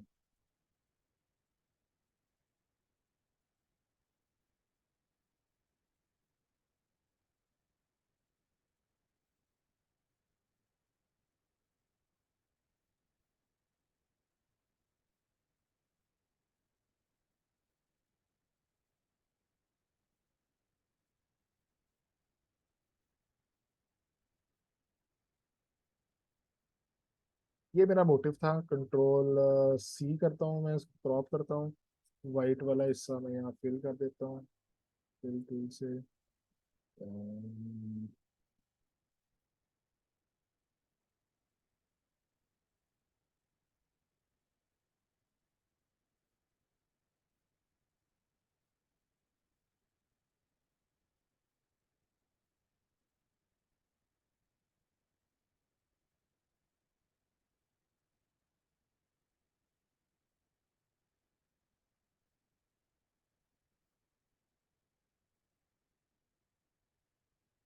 इसमें ये मैंने नेट से उठाया था, सेव नहीं की मैंने वो फाइल ना। तो सपोज करो ये एक रैंडम सा कोई हमारे पास है।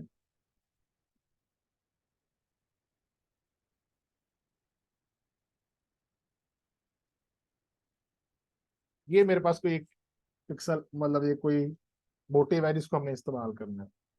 अब देखें, मसलन मैं इसकी वर्टिकल लाइंस बना सकता हूँ, ठीक है। तो मैंने क्या किया कि इसको सबसे पहले तो मैंने इसको रोटेट कर दिया, ठीक है, इस तरह से। रोटेट करने के बाद मैं इसको 1.5 रिपीट में कन्वर्ट करना चाहता हूँ। तो आर्ट डी की ऑप्शन होती है, वैसे होती है इमेज ड्राइंग रिपीट्स जो होती हैं, आर्ट डी से कर सकता हूँ। आर्ट डी प्रेस करता हूँ कीबोर्ड से। अब मैं इसकी डिफरेंट तरह से रिपीट बना सकता हूँ। मसलन मैं इसकी अ, ऐसे रिपीट बना सकता हूँ, ठीक है। मैं इसकी मतलब इसे कहते हैं आप लोग ब्रेक रिपीट्स कहते हैं। तो इसकी मैं हाफ ड्रॉप रिपीट बनाता हूँ। साथ में मैं प्रीव्यू का बटन दबाता हूँ तो ये ऐसे प्रीव्यू नजर आ रहा है। लेकिन मुझे इसकी हाफ ड्रॉप बनानी है। हाफ ड्रॉप के बाद ये इस तरह का बन रहा है, ठीक है। तो अब मसला ये है कि अ, मतलब मैं इसको अगर ज़्यादा करता हूँ, नंबर ऑफ रिपीट इसको ज़्यादा करता हूँ, तो मैं इसका जो ना जो ओरिएंटेशन है वो चेंज करना चाहता हूँ। एक दफ़ा ऐसे हो और एक दफ़ा मे बी ये इस तरह से हो।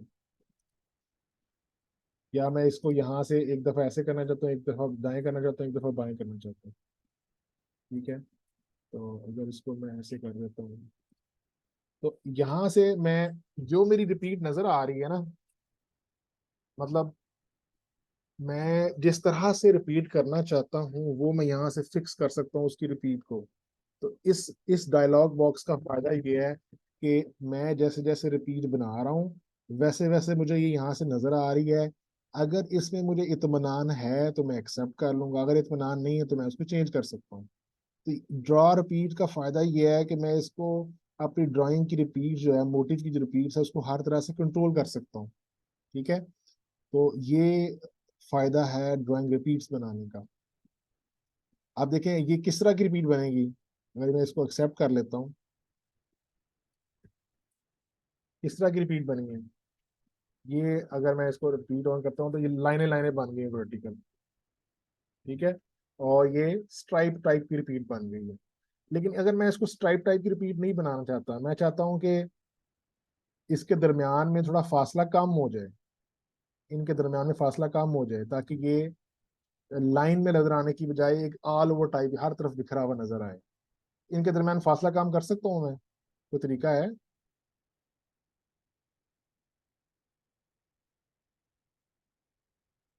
हम्म, ये सर ये कर सकते हैं कि हम ये जो पॉजिटिव और नेगेटिव वाला हमारे पास था, एक इंसर्ट वाला ऑप्शन, उससे उसमें हम फिक्स सॉरी वार्प कम कर दें।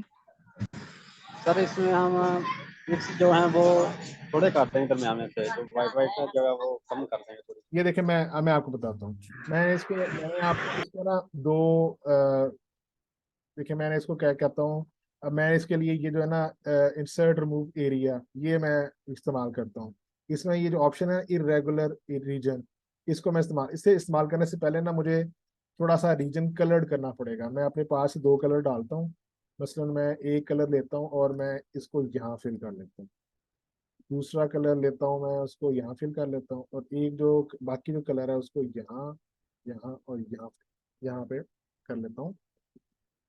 अब देखें एक ऑप्शन होती है यहाँ पर, ये इसका जो व्यू चेंज करने की, रिपीट फ्रॉम सेंटर, ये चेंज करने की।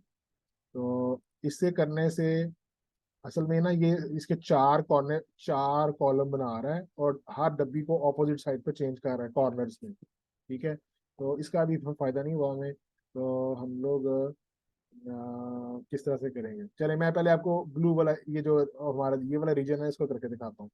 तो हमने क्या किया कि आप देखेंगे यहाँ पे एक मैयर टूल है। ये मैयर टूल जो है ना, ये चीज़ों के दरम्यान में फासला बता सकता है कितना है। मसलन यहाँ से लेकर यहाँ तक कितना फासला है, तो ऐसे हॉरिजॉन्टल देखो डिस्टेंस तो कितना है डिस्टेंस है। तो ये बता रहा है हमारे पास कि हमारे पास पिक्सल्स में 80 पिक्सल का डिस्टेंस है। अगर मैं इसको कंट्रोल जी करूँ, ये 10 खाने होंगे, 1 2 3 4 5 6 7 8 9 10, 80 पिक्सल का डिस्टेंस है। हम खानों से वैसे भी अंदाजा लगा सकते हैं। तो ये 80 पिक्सल का डिस्टेंस है हमारे पास। ठीक है, तो हम 80 पिक्सल इसमें करीब लेके आ सकते हैं इनको। तो यहाँ मैं जाता हूँ और मैं कहता हूँ मैंने इरेगुलर रिमूव करना है कॉलम में, और 10 पिक्सल रिमूव करने हैं। ठीक है, तो मैं यहाँ पे क्लिक करता हूँ, तो ये देखें इसने इरेगुलर उसको रिमूव कर दिया है कलर वाइज उसको। ठीक है, ये हमने कलर सेलेक्ट किया हुआ ना, कलर की बुनियाद पे इसने उसको दस 10 पिक्सल रिमूव कर दिया। लेकिन अगर आप उसको एक, अब हम हुआ ये बंद क्यों, क्रैश क्यों हो गया, क्रैश इसलिए हो गया है कि हमने उसे कहा था कि 10 पिक्सल रिमूव करने हैं, लेकिन किसी एक जगह पर जहां पर इरेगुलर रिमूव करने की ऑप्शन है ना, तो 10 पिक्सल से छोटी होगी, जहां नहीं कर सका, तो आप वो ये सॉफ्टवेयर जो क्रैश हो गया हमारा। तो हमेशा ये जो टूल है, जब भी आप एरिया रिमूव करने वाला टूल यूज करेंगे, आपने पहले अपने मैंने ये वाला एरर और सॉफ्टवेयर में भी देखा है कि जहां पर आप पूरे इमेज में पिक्सल्स ऐड करते हैं या पिक्सल रिमूव करते हैं, वहां पर आपके फॉल्ट आने का खतरा होता है। तो आपने नेक्स्ट टाइम ये आप केयर करें कि जब आप एरिया रिमूव करते हैं या डालते हैं ना, तो आपने उसको साथ साथ सेव करना है, वरना इधर इधर चांस के भी वो क्रैश हो जाएगा और आपका इमेज खराब हो जाएगा। तो आई डोंट नो इफ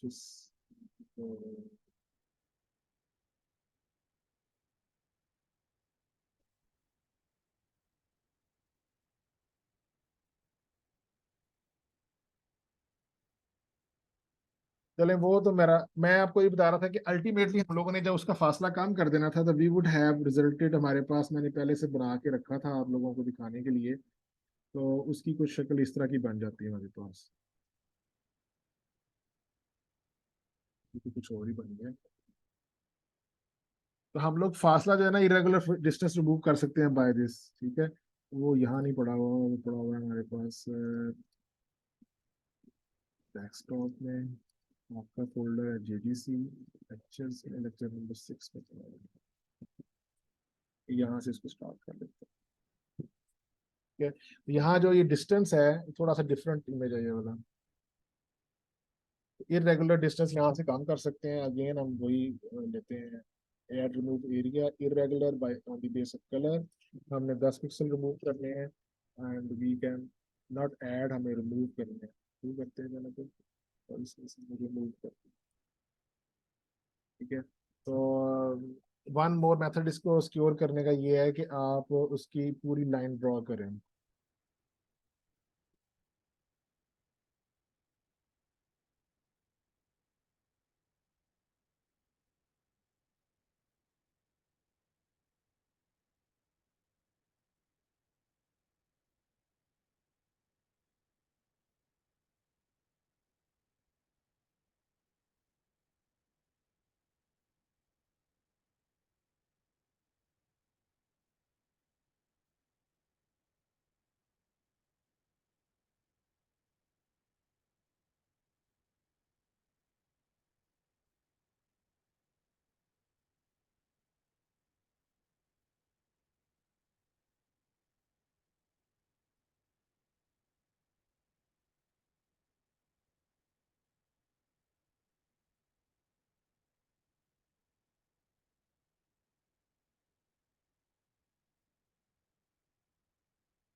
ठीक है, इसमें इसमें एक ऑप्शन है कंटिन्यूस सेव करने की।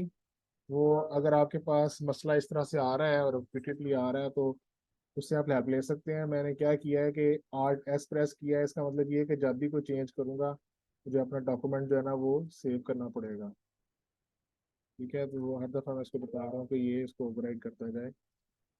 तो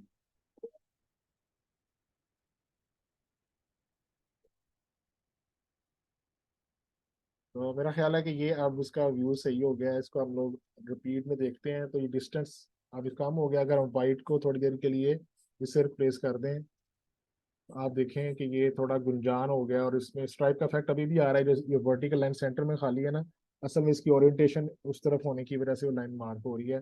लेकिन अगर जो बीच वाला खाना देखें तो उसमें वो बराबर हो रही है। इसको दोबारा रिड्यूस करके हमें ये इसकी डायरेक्शन चेंज करते हैं तो मे बी हमें रिमूव हो जाएगा। बहरहाल मैंने आपको ये बताया कि आप ड्रॉ जो रिपीट्स है उसको कंट्रोल करके अपने विजुअली आप इमेज की तस्वीर नज़र आ जाएगी कैसी बन रही है, और उसको आप अपनी मर्जी के मुताबिक एडजस्ट कर सकते हैं। अब इसके आगे अगला क्वेश्चन ये था, सपोज करें हम लोगों ने ये वाला इमेज 3600 रिपीट में पूरा करना है। 3600 हुक्स के ऊपर, 36 जो वाव के ऊपर पूरा करना है। तो हमें ये इसको रिपीट करना पड़ेगा। हाउ मच टाइम, मतलब अगर मैं 4 दफा रिपीट करता हूँ तो ये 3460 होगा, 64 होगा। अगर मैं इसको ये अगर मैं एक बढ़ाता हूँ तो ये 4330 हो जाएगा, जो कि मुझे बहुत ज्यादा फर्क है। 3400 से 3600 पे जाना, यानी कि 3450 से 3600 पे जाना कम फर्क पड़ेगा। जबकि मैं इसको अगर मैं इसको 4300 से आऊंगा तो इसको ज्यादा फर्क पड़ेगा। तो मैं दोनों चीजें करके दिखाता हूँ आपको। यहाँ मैं इसकी 1 रिपीट ही कर देता हूँ और इसको न्यू पिक्चर करता हूँ। तो अब ये यहाँ तक बना है और मैं इसको Ctrl+T प्रेस करके आई चेंज दिस टू, इसको मैंने लॉक किया हुआ है और मैं 4000 पिक्सल की यानी कि 3600 पिक्सल की मैं इसको पूरा कर देता हूँ, 3600 के ऊपर पूरा कर देता हूँ। इसको मैं सेव करता हूँ, file save picture as motive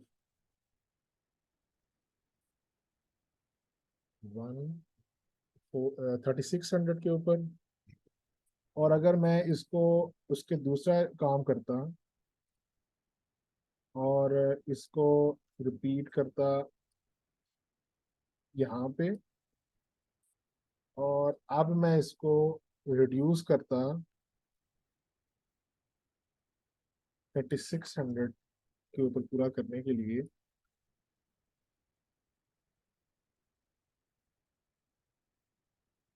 file save as ये 3600 B बन जाती है। चलो दोबारा राइट हो गया मैंने आर्ट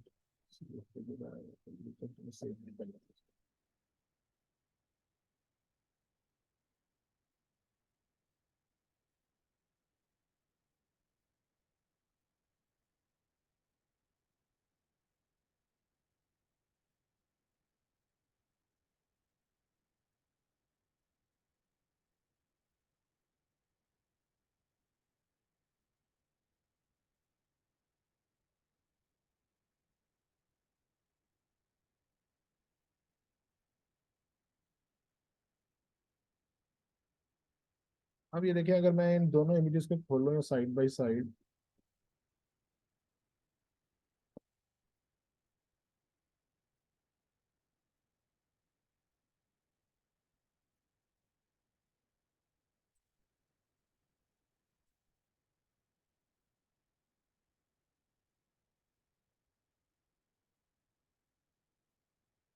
तो मैं मैयर टूल करूँ तो ये जो रेक्टेंगल है इसकी जो विड्थ आ रही है वो आ रही है 368 पिक्सल्स की, ठीक है। और अगर मैं यहाँ देखता हूँ इसको,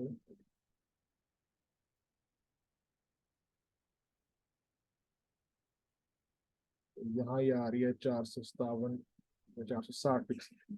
तो you can see the difference. हालांकि एक ही मोटिव है और हमने एक ही जैकार्ड के लिए बनाया है, 3600 हुक्स वाले, 3600 वाट वाले, 3600 विड्थ पिक्सल वाले जैकार्ड के लिए बनाया है। एक दोनों सेम मोटिव है, लेकिन एक पे जो मोटिव की विड्थ जो है वो 350, 3.5 इंच आ रही है, और एक पे वो 5 इंच आ रही है। 3.5 से 5 इंच का इज अ कंसिडरेबल डिफरेंस। तो ये मैं बात आपको कल बता रहा था कि हम लोगों ने अपने डिजाइन की रिपीट भी पूरी करनी है और उस साइज को भी मैच करना है जिसपे वो जैकार्ड रिपीट बनाता है। तो अगर आप उसको स्केल अप करते हैं तो आपका जो है मोटिव बड़ा हो जाएगा, और अगर स्केल डाउन करते हैं तो मोटिव छोटा हो जाएगा। एक में नंबर ऑफ मोटिव ज्यादा होंगे, एक में नंबर ऑफ मोटिव कम होंगे। आप देखेंगे 3600 में ही कितनी दफा रिपीट हुआ है, 1 2 3 4 5 6 7 8 लड़ियां बन रही हैं इसमें। और इसमें 1 2 3 4 5 6 7 8 9 10 लड़ियां बन रही हैं। एक में नंबर ऑफ स्ट्रिप्स 10 बन रही हैं, एक में नंबर ऑफ स्ट्रिप्स 8 बन रही हैं। एक में साइज छोटा आ रहा है, एक में साइज बड़ा आ रहा है। 3.5 से 5 इंच का फर्क है। तो ये मैं आपको बता रहा था कि हर रिपीट जो है ना वो एक साइज नहीं बनाती है। आपके पास फिक्स साइज होता है, और उस साइज को आप दो तरह से या एक से ज्यादा तरह से पूरा कर सकते हो। आपने ये देखना होता है कि अल्टीमेटली आपका रिक्वायरमेंट क्या है, क्या बड़ा साइज रिक्वायर है या छोटा साइज रिक्वायर है, मोर इंट्रिकेसी रिक्वायर है या फ्लैट जो अपीयरेंस है वो रिक्वायर है। दोनों को कंपेयर करके फिर आप जो है वो उसके मुताबिक सिलेक्शन करते हैं। अब मेरी बात समझ आई कल वाली, हसनैन और बाकी लोग?